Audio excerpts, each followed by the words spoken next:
My name is Bernadette McMahon. I'm a retired elementary school music and art teacher, currently involved in the Ladies Auxiliary Ukulele Orchestra and a band in Northampton that is in its formative stages.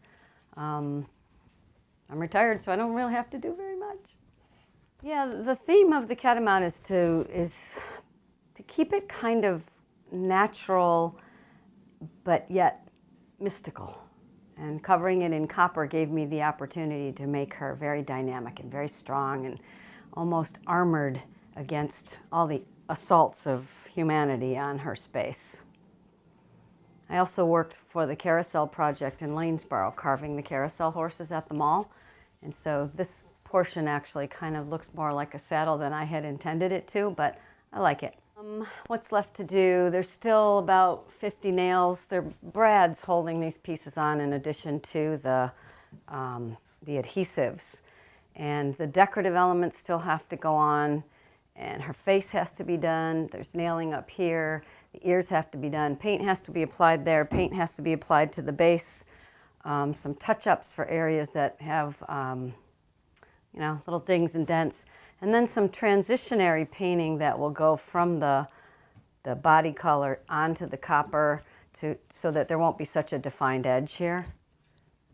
The whole base part will be painted to look like, to pick up and mimic a lot of the colors that are in the verdigris on the copper itself, which on these portions, this green on the face and this greenish color here and the greens on a lot of the details came from chemical and ketchup. And ketchup apparently has enough acid in it to pre-verdigris these pieces. Most of this copper was just plain copper color when I got it, but I heated it with a propane torch and got some highlights of pinks and reds and some greens and some blues to give it a lot more character than just plain pieces of copper.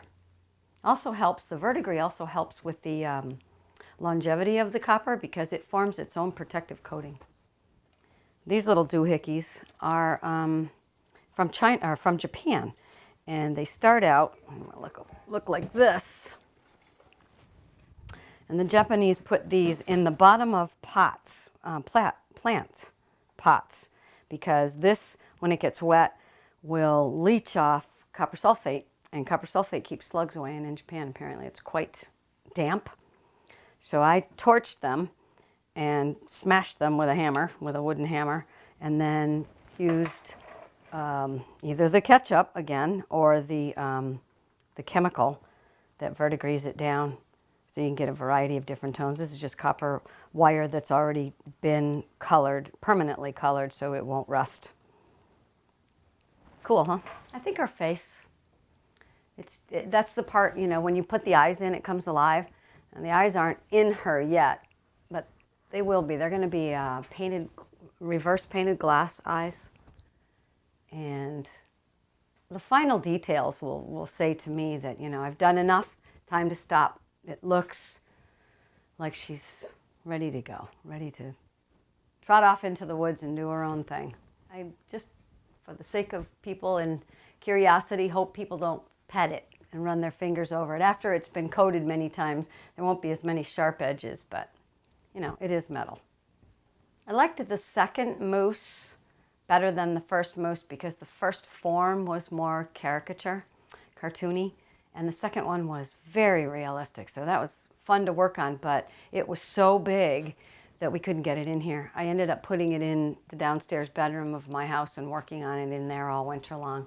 I like the cat. It's different. I've already done 2 moose. I probably wouldn't have participated if it was another moose, just because it's kind of repetitive. So I'm glad they changed their mind and decided to go with a different animal. She's pretty. I got mine the end of January, so February, March, April, and I know I've only got a couple of weeks left to be able to work on it because I'm leaving to go on a little tour of Texas with my band.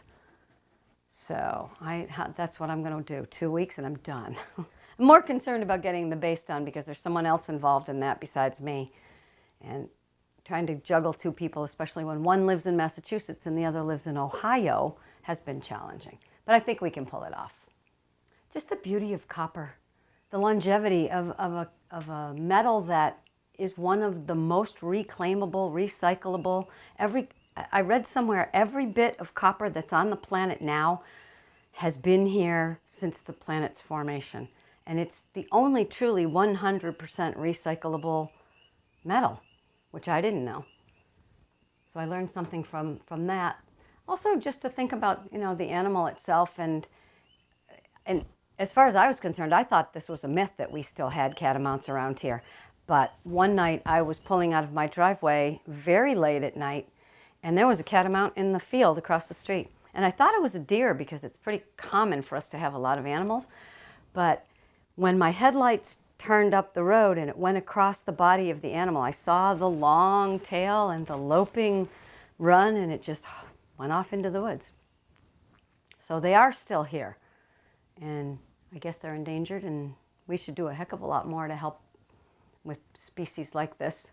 I don't necessarily want it to live in my house, but you know, it's our duty as stewards to take care of other things.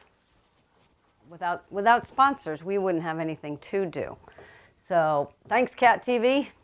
Hope you like it when she's done.